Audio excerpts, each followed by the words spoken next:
அன்பிற்கினிய மாதா தொலைக்காட்சி சுவைஞர்களே, தமிழினிய நெஞ்சங்களே, வணக்கம். திரிகடுகத்தில் இணைந்திருக்கின்றோம். இதில் இணைந்திருக்கின்ற உங்கள் ஒவ்வொருவருக்கும் நன்றியின் வாழ்த்துகள். திரிகடுகம் 2ஆம் செய்யுளில் நாம் இருக்கின்றோம். 3ஆம் கருத்தினை இன்று பார்க்கவிருக்கின்றோம். தன் குணம் குன்றா தகைமையும் தாவில் சீர்யின் குணத்தார் ஏவின செய்தலும் நன்குணர்வின் நான்மறையாளர் வழிச்செலவும் இம்மூன்றும் மேன்முறையாளர் தொழில்.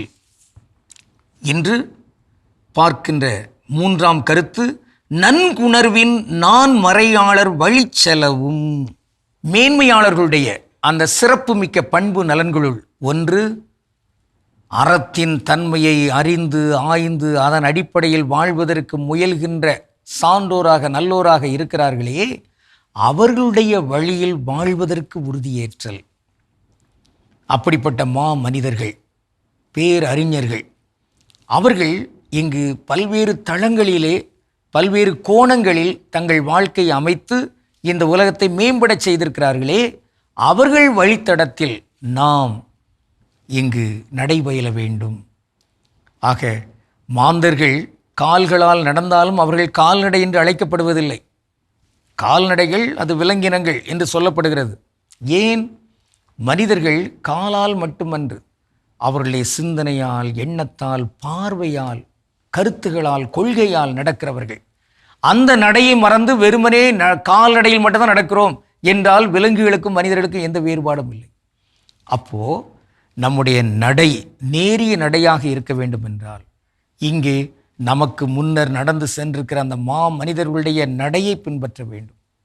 வள்ளுவர் குறிப்பிடுவார், அரியவற்றுள் எல்லாம் அரிதே பெரியாரை பேணி தமரா குழல். எது அரிய செயல்களிலெல்லாம் மிகச்சிறந்த மிகப்பெரிய அரிய செயல்? அது பெரியாரை பேணி தமரா குழல்.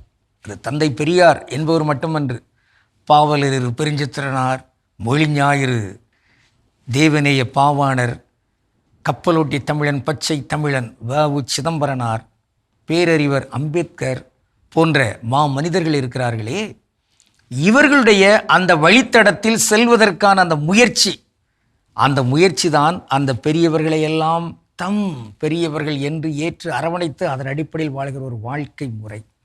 அப்படிப்பட்ட அந்த வாழ்க்கை முறை யாரெல்லாம் வாழ்கிறார்களோ அவர்கள் மேன்மையுடையவர்களுக்குரிய செயல்களை செய்கிறார்கள் என்று இங்கு இந்த செய்யுள்கள் நமக்கு எடுத்து எம்புகின்றன. அப்படி என்றால் மேன்மையாளர்கள் இங்கு பெருக வேண்டும். அதற்கு இந்த இலக்கியங்கள் கற்பிக்கின்ற இந்த கற்பினைகளை எல்லாம் பயில வேண்டும். அதை நாம் ஒவ்வொரு நாளுமே செய்வதற்குரிய சூழல்கள் இங்கு உருவாக்கி தரப்பட வேண்டும்.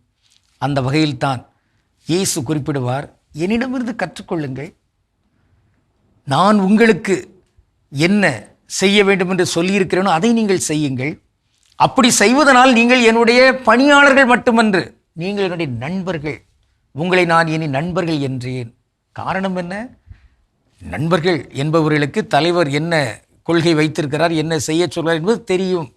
ஊழியர்கள் என்பவர்கள் அவர்கள் சொல்ல செய்வதை செய்கின்ற ஒரு கிளிப்பிள்ளை போன்றவர்கள். ஆனால் நண்பர்கள் அப்படி அல்ல. அந்த கொள்கையை, அந்த உறுதிப்பாட்டை ஏற்று அதன் அடிப்படையில் வாழ்வதற்கு முயல்கின்ற ஒரு மனிதர்களாக, மற்றவர்களை உருவாக்குகின்ற சிற்பிகளாக திகழ்வார்கள். அத்தகைய மனிதர்களாக உருவாகுவதற்கு நல் ஆதனார் இந்த திரிகடுகத்தின் ஊடாக நமக்கு இந்த செய்தியை தருகிறார். அப்படி என்றால் நாம் இன்று நன்மாந்தர்களுக்குரிய அந்த ஒழுக்கத்தை கடைப்பிடிப்போம். நன்மாந்தர்கள் ஏவுகிற அந்த செயல்களை செய்து முடிப்போம். நமக்கு முன்னர் வாழ்ந்து வழிகாட்டியிருக்கிற அவர்களுடைய வழித்தடத்தில் நடப்போம் என்று உறுதி ஏற்றுக்கொள்வோம். இன்று நாம் பார்க்கவிருக்கும் ஒரு சிறப்பு சொல் வேதம். வேதம் தமிழ் அல்ல, வேதா என்பதுதான். தமிழில் என்னது? மறை. மறை. அதனால்தான் அந்த தனித்தமிழ் தந்தை ஒருவர், மறைமலை அடிகள், அவருடைய இயற்பெயர் என்ன தெரியுமா? சுவாமி வேதாச்சலம். வேதம் என்பது மறை. தமிழில் அவர் மறைமலை அடிகள் என்கிறார். மறையை பயன்படுத்துவோம்.